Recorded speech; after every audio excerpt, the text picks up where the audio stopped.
Sziasztok! Én Sziszi vagyok, és ez itt a Hungarian with Sissi podcast magyarul tanulóknak. Ez az utazós sorozatunk harmadik része. Az előző 2 részben arról meséltem nektek, hogy milyen volt Prága és Portugália. Most pedig folytatom a következő állomással, ami nem más, mint Írország, pontosabban Dublin és Galway. This podcast was made possible thanks to our Patreon community. By joining us, you can access the podcast transcripts and other materials and services for improving your Hungarian. If you want to join us, go to patreon.com/HungarianWithSissi.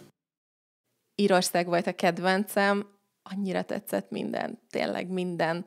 A városok, az épületek, a buszok, az emberek, az ír akcentus, a zene, az italok, az ír mitológia, a természet, minden. Ugye előtte voltunk Portóban, szóval Portóból repültünk Dublinba Ryanairrel, 4 napot töltöttünk Dublinban és 3 napot Galwayben. Dublinban tök jó szállásunk volt a belvárosban, úgyhogy minden nagyon közel volt. Nem tudom, én úgy éreztem, hogy az ilyen tipikus turista rész az elég kicsi Dublinban, és nincs kifejezetten sok látványosság, de ezt nem azért mondom, mert ez baj, vagy mert ez engem zavart, csak így éreztem, hogy elég könnyen besétálható város volt. Nagyon hangulatos volt a belvárosban sétálni, imádtam a zöld emeletes buszokat mindenhol, és hát igen, még mindig nem értem, hogy nem haltam meg. Hiába volt az útra írva, hogy merre kell nézni, ugye minden zebránál ki van írva, hogy look left, vagy look right, nézz balra, nézz jobbra, és még így is mindig rossz irányba néztem, de mindig. A buszt is mindig rossz oldalról vártam, nem tudtam megszokni.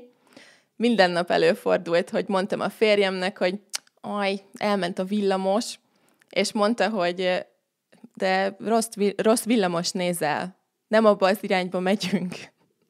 Vagy ha a busz megállóban álltunk, mindig rossz irányból vártam a buszt, és kérdezte a férjem, hogy mit nézek, nem arról jön a busz.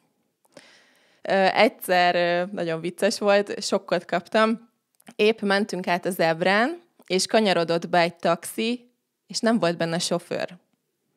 Néztem, hogy ez milyen taxi, hogy nem ül benne senki, Jézusom. És utána rájöttem, hogy rossz oldalt nézek, és ott van a sofőr, csak a jobb oldalon. Fél órát ezen röhögtünk utána. Na de hol voltunk? Voltunk a Whisky Múzeumban, az nagyon érdekes volt. Az egyik terem egy régi kocsmának volt berendezve, és mutatta az idegenvezetőnk, hogy milyen poharakból ittak régen, és mesélt egy nagyon paraszt sztorit arról, hogy mi a Saved by the Bell angol kifejezés eredete. Ha jól emlékszem, az volt a mítosz lényege, hogy ólom pohárból nem jó ötlet viszkit inni, mert ólommérgezést kaphatsz, ami napokra kiüthet, és előfordult, hogy sétáltak haza a kocsmából a részeg emberek, és összeestek az úton. És sokszor azt hitték, hogy ezek az emberek már meghaltak, és ezért élve temették el őket. Aztán emiatt feltalálták a csengős koporsót, és minden koporsó mellett volt egy csengő, egy kötélen, aminek a vége a halott, vagy nem halott kezében volt. Szóval, ha felébredt a koporsóban, és elkezdett mozogni, akkor megszólalt a csengő, és akkor tudták, hogy őt ki kell ásni. Szóval megmentette a csengő. Nagyon para. Kicsit utána olvastam, és nem tudom, hogy ez mennyire igaz, mert sok helyen azt írják, hogy az ólommérgezés nem üt be azonnal. Több nap vagy hónap is lehet, nem tudom, de az idegenvezetőknek minden esetre érdekes sztorikat kell mesélniük, ami nem mindig az igazság, legtöbbször csak mítosz. Én szeretem a viszkit egyébként, nagyon ritkán iszom, de szeretem az ízét, és most megtaláltam a kedvenc viszkimet, az ír Power Whisky-t. Vettünk egy üveggel itthonra, és nem akarok soha többet más whiskyt inni. Nagyon más, mint a többi ismert whisky, mint a Jack Daniels vagy a Jim Beam. Aztán akartunk a Leprechaun Múzeumba, a Kobold Múzeumba is menni, de sajnos zárva volt, úgyhogy folytattuk az alkoholtúrát, és elmentünk a Guinness Storehouse-ba is. Még előtte összefutottunk Laurával, és ittunk egy kávét. Ez egy nagyon kedves találkozás volt a számomra, mert Laura volt az egyik legelső Patreon tagom, és már 4 éve tag, és velem tanul magyarul, és követ a kezdetektől, szóval tök jó volt élőben is látni és találkozni. A kávézás után Laura elkísért minket a kiállításra, és nagyon érdekes volt olvasni a Guinness történetéről, és a kiállítás végén megtanultuk, hogy kell tökéletes Guinness-t csapolni. Esténként kis pubokba mentünk, ahol megkóstoltuk a helyi söröket, és élőzenét hallgattunk. Én egyébként általában nem szeretem az élőzenét, mert túl hangos és idegesít, de Írországban imádtam mindenhol. Annyira kedves és aranyos volt, és olyan jó hangulatot csináltak mindig. Nem tudom, tényleg a szívmelengető a legjobb szó arra, ahogy Írországban éreztem magam. És hát a kis tengerparti városok, Dublinhoz közel, meseszépek. Életem legjobb kirándulása volt Houthban, vagy Houthban. Ezt angolul is lehetetlen számomra kiejteni, és magyar ragozással esélytelen. Na, de gyönyörű volt, soha nem voltam hasonló helyen, és őszintén szólva ezt vártam a legjobban Írországban, hogy ilyen sziklákon kiránduljunk, leírhatatlan élmény volt, és bár gyönyörű képeket csináltunk, egyáltalán nem adja vissza, mennyire gyönyörű volt élőben. Dublinból fél óra volt vonattal egyébként, a kikötőbe érkezik a vonat, már az is nagyon szép volt, és utána vannak turistautak, és egy kis dimbes-dombos ösvényen lehet kirándulni a tenger mellett. Nagyon szerencsések voltunk, amíg Dublinban voltunk, addig nem esett az eső egyáltalán, és Houthban is nagyon szép időnk volt. Csak a víz mellett nagyon fújt a szél, de mivel elég sokat mentünk felfelé, nem fáztunk.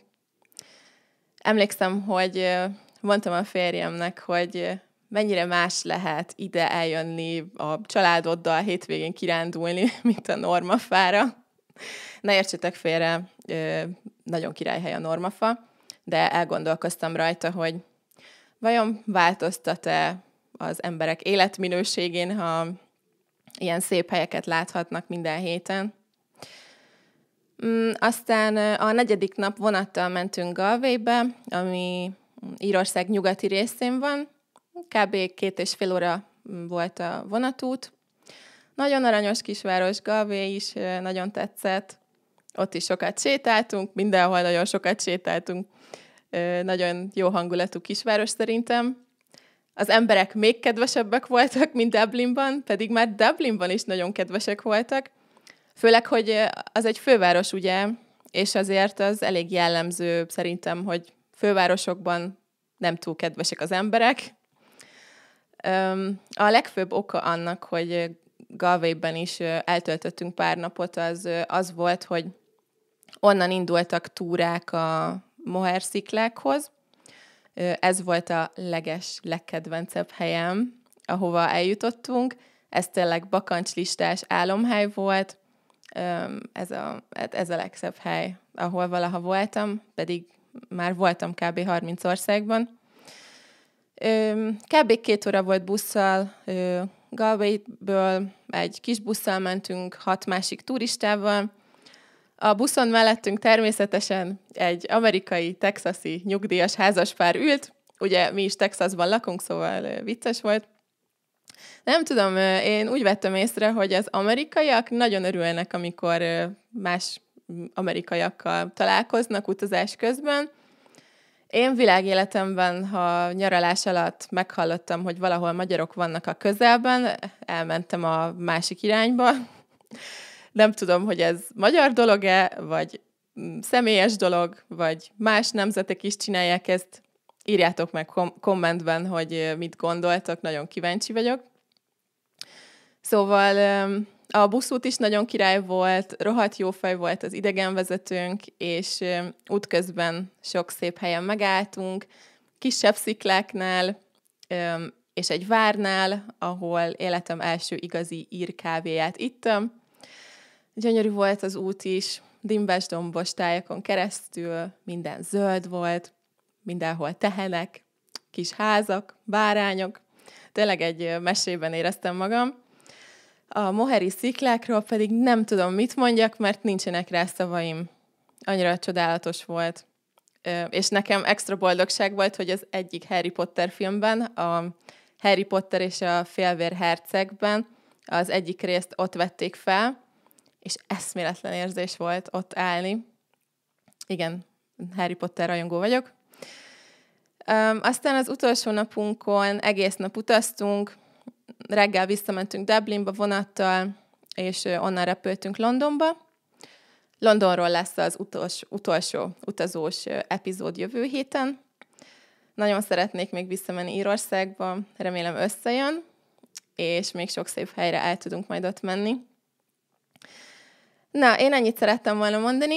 Ha szeretnétek a podcastommal tanulni magyarul, használni a leíratot, a szókincslistát, a nyelvtani magyarázatokat, és részt venni a havi találkozókon Zoomon, akkor csatlakozzatok a több mint 250 taghoz a patreon.com/HungarianWithCici oldalon.